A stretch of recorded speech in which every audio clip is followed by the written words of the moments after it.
Hey y'all, hi, I'm Hannah, and today I'm going to be reacting to fall makeup trends. I have kind of a love-hate relationship with aesthetic trends. I think that trends are really interesting because they reflect something about our cultural consciousness. At their best, aesthetic trends are kind of like a collective societal art project or art installation, but I feel like at their worst, trends can fuel insecurity and mindless consumerism. So I'm trying to figure out which trends I can embrace as celebrations of aesthetics and humanity, and which trends might lead me down the path of insecurity and overconsumption. If you're new here, I hope that you'll subscribe. I have a passionate interest in aesthetics and what they can mean to us, and I suspect that the more we learn about this issue, the more thoughtful our beauty consumerism can be. Now, let's go ahead and get into the meat of this video. So, in the fall of 2022, blue eyeshadow is apparently trending. And my first reaction to this, just on a personal level, is that it's maybe a no, because I feel like blue eyeshadow doesn't particularly align with my coloring as well as it does with the coloring of most other people. Kind of like on the bottom of the list for me of statement colors that I like to wear. However, I actually love this trend, especially when it comes to distinguishing between trends that are tapping into something vibrant and joyful about humanity and trends that are trying to trick us into buying too much or trying too hard to do and be something that we're not. The imagery that we're seeing featuring blue eyeshadow for fall of 2022, it's showing this cosmetic in a playful way, an inviting and accessible way. We're seeing a lot of monochromatic blue looks, just a single product blended out all over the lids. I like that because it's something that anyone can try. It doesn't need as much expertise and technique as other types of makeup looks. And I like it because you only have to own one product to achieve a look like that. So if you happen to have a blue eyeshadow or eyeliner of any kind stashed away in a drawer, you can pull it out and you can experiment with it and achieve a version of this look that's going to look actually a lot like what we're seeing on runways and in editorial photo shoots. This is also true because we're seeing every shade of blue. It's not as though a single specific electric peacock is trending, and if you don't get that exact shade and you don't buy it from this exact brand, then you're doing it wrong. That's not the trend. The trend is any blue, from an interesting teal all the way through to like a pale pastel sky blue, all over the lids in a bold, playful, effortless way. I love an inclusive, easy to achieve trend that might cost you literally $0 to hop on board. Similarly,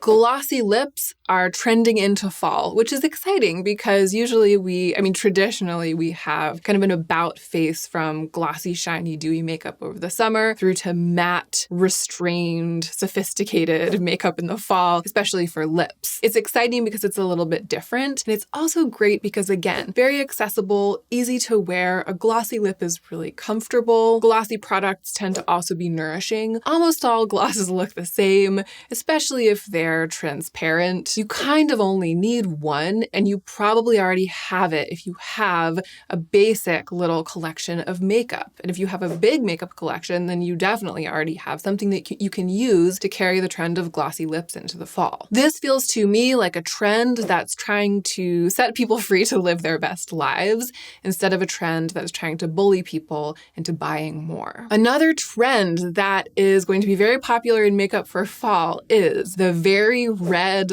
lip. I'm immediately excited about this. I love a red lip, and I love anything statement and bold. But as I read more about this trend, I started to have kind of a pros and cons reaction to it. So one version of this trend that I was seeing out there is the vinyl lip, the extremely clean-edged, sculpted, and super shiny red lip. And I think no. I think that it can be an aesthetically very beautiful statement look, especially in a photograph or on a a runway. But in real life, it's very hard to achieve. Most people have an uneven lip line, asymmetrical and uneven. And that makes it really difficult to achieve that extremely sharp edge. And a very, very pigmented and very, very shiny lip is hard to wear throughout the day. It's hard to apply it, to get it to look right, and it's hard to do anything to live your life without it smearing and getting on your teeth and getting on other parts of your face. In a way, trying to follow this trend, it's like a recipe for frustration. It's like a lip-specific version of the pursuit of unrealistic perfection. And then even if you achieve it for a split second, the total inability to retain or preserve that perfection in real life, like in a lived life. So if very red lips means those like sharp, sculpted, stamped on vinyl, shiny lips, it's a no from me. But I also saw that soft, blurred red lip is trending for fall. I personally love a blurred lip. I love the aesthetic of it, but I also love it because it's everything that the stamped on sculpted vinyl lip that I just described is not. It's easy to do, even if you have creases in your lip lines, asymmetrical lips. It's a much more age-inclusive technique for lip color. It fades elegantly over the course of a day. You can eat and drink, and even if it changes the way that that blurred lip has been applied, or even if some of the pigment fades, it's not going to look like a mistake. So you don't have to be always worrying that your makeup is messed up, checking the mirror, going to the bathroom. You can just live and be with the people that you're dining with, even though you know that your makeup is changing because you're eating and drinking. So I'm glad to see that very red lips are trending and that is one of the faces of this trend. And the last thing I'll say about this is that the consumerist pitfall of red lips trending is the pursuit for the perfect red lipstick as if it's some sort of holy grail and there's only one out there for you. The myth that your perfect red is like this hidden secret that you need to unlock and that you have to buy a whole bunch of red lipsticks and try them all on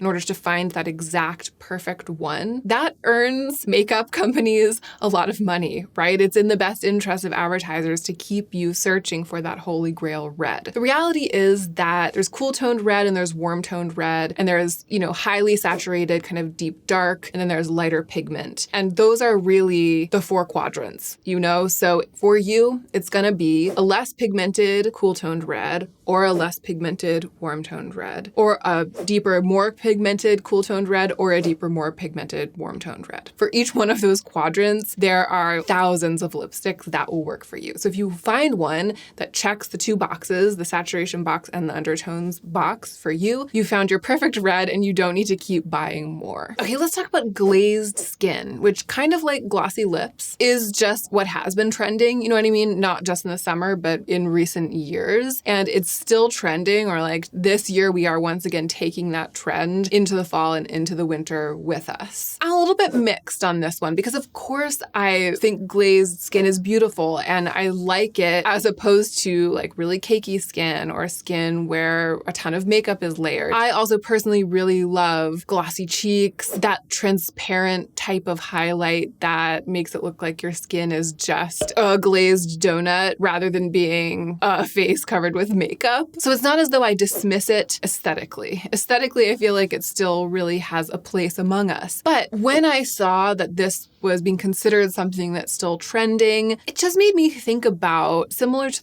the lipstick color thing, the endless search for the best glazed skin product that causes so many people to buy liquid highlighter after liquid highlighter after liquid highlighter and skincare product after skincare product after skincare product to try to turn their face into and their skin into the face and skin that they see on Instagram. When in fact, those photos are filtered or taken under really specific lighting conditions and just don't represent the way that makeup can make you look. Glazed skin, yes, in isolation, just as an aesthetic for makeup, yes, but no when it can lead to the chain buying of products in pursuit of that perfect glow, which is not actually realistic for an actual person's actual skin. That glow that you're thinking of, that glow that you're always trying to get, that you're always hoping that that next highlighter will give you, that glow that you see all over Instagram, it's just a function of lighting and lenses and filters. It's not real. So, enjoy the trend in a way that doesn't cause you to waste your money and feel bad about yourself. And finally, to round out the video, let's talk about one that I absolutely love. My favorite, I'm really excited. My favorite phrase for this is lived in glam. And I've also seen it talked about as imprecise eyes or smudgy eyeliner. This is something that I've been talking about for years when it comes to eye makeup. I describe it as eyeshadow that was smudged in by a sooty thumb, smudgy, sooty, grungy eye makeup. I like the phrase lived in glam because it implies that that smudgy, imprecise, lived in quality extends to other makeup on the face. And it also really evokes, again, something that I've always talked about as being an aspirational makeup aesthetic for me, which is that face of makeup that's like, I went out to a rock concert last night and then I slept in my makeup and this is the way that it's looking today. A look I love. I feel like with this trend, we're seeing a pushback against perfectionism, precision, self-monitoring, things that are really time-consuming, techniques that inherently have like a black and white quality to them. You're either doing it right or you're doing it wrong. A pushback against all of that and an embracing of the messiness of real life and how beautiful that can actually be. To me, that's what this makeup trend is about. And I also love the fact that it's not product specific, right? This is a technique. This is about how you wear your makeup, how you use the makeup that you already have. If you have any makeup, you can think about applying it and wearing it in a way that evokes this kind of lived-in glam as a way of embracing or testing this trend instead of thinking, oh, I want to try this trend, so I need to go out and buy a bunch of stuff. I truly hope that this one is here to stay, at least for a good long while. But lived-in glam that's the way I've been wearing my makeup for years, and I'll continue to wear it that way even after the moment of this trend has passed. But I love that it's what's trending now, not just because it aligns with my aesthetic preferences, but because of what I feel like that says about what is swelling in the bosom of society at this moment. And that is it. Those are some fall 2022 makeup trends. If you'd like to see me talking specifically about actual products that are new to the makeup market, then click on the video thumbnail that's going to pop up here in a minute as I fade out. I'll link my recent video, New Makeup Hot Takes. Thank you so much for watching, and don't forget to take extra good care of yourself so that you can be the most effective version of yourself as you do your work in the world.